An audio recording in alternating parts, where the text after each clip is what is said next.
सूबे की सत्ता संभालने के बाद प्रदेश की शिक्षा व्यवस्था को सुधारना योगी सरकार का सबसे बड़ा लक्ष्य था।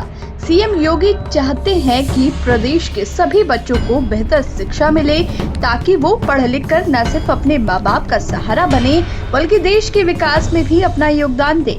सीएम योगी चाहते थे कि सूबे की शिक्षा व्यवस्था में मजहब आड़े न आए, क्योंकि बच्चे अबोध होते हैं और उन्हें उनका हक मिलना चाहिए।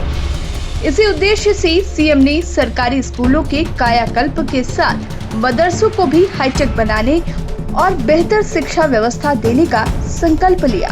योगी सरकार के आदेश के बाद प्रदेश में संचालित मदरसों की जांच कर उनके कायाकल्प करने का काम शुरू कर दिया गया। मगर हरदोई में जो मामला सामने आया है वो न सिर्फ चौंकाने वाला है बल्कि कई सवाल भी खड़े कर रहा है। हरदोई में जांच शुरू होते ही मदरसे से लगभग 10,000 बच्चे गायब मिले, जिनका बकायदा हर महीने छात्रवृत्ति आता था।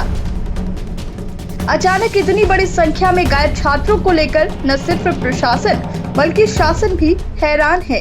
हालांकि जिलाधिकारी ने पूरे मामले की बारीकी से जांच करने की बात कही है।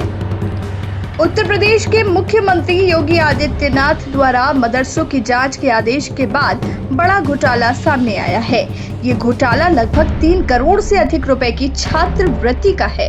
विद्यार्थियों की फर्जी संख्या दिखाकर करोड़ों की छात्रवृत्ति इन मदरसों में हड़पी जा रही थी। आधार कार्ड लिंक की अनिवार्यता हुई तो मदरसों के फर्जीवाड़े की पोल की परतें खुलती चली गई।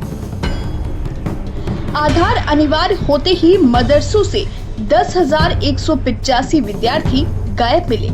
बहरहाल बेहतर शिक्षा व्यवस्था देना सरकार की जिम्मेदारी है, मगर जिस तरह से हरदोई में मदरसे का मामला सामने आया है वो निश्चित तौर पर बेहद गंभीर है।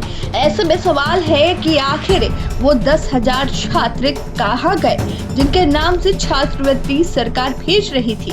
ऐसे में उम्मीद तो ये भी जताई जा रही है कि जैसे जैसे जांच आगे बढ़ेगी और भी चौंकाने वाले खुलासे सामने आएंगे और वो लोग बेनकाब होंगे जो शिक्षा की आड़ में इस मजहब को बदनाम कर रही हैं।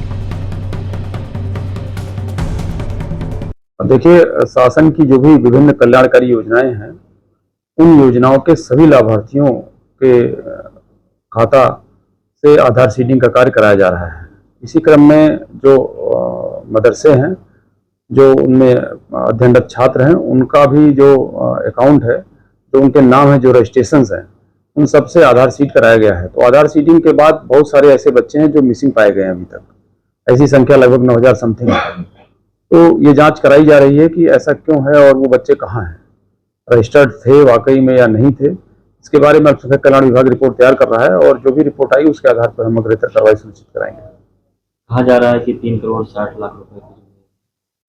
स्वाभाविक है, जो बच्चे रजिस्टर्ड थे उन्हें छात्रवृत्ति भी आती थी। जो छात्रवृत्ति आती थी उसको अगर आप योग करेंगे मासिक या एनुअल, तो इतनी ही रकम लगभग बैठेगी।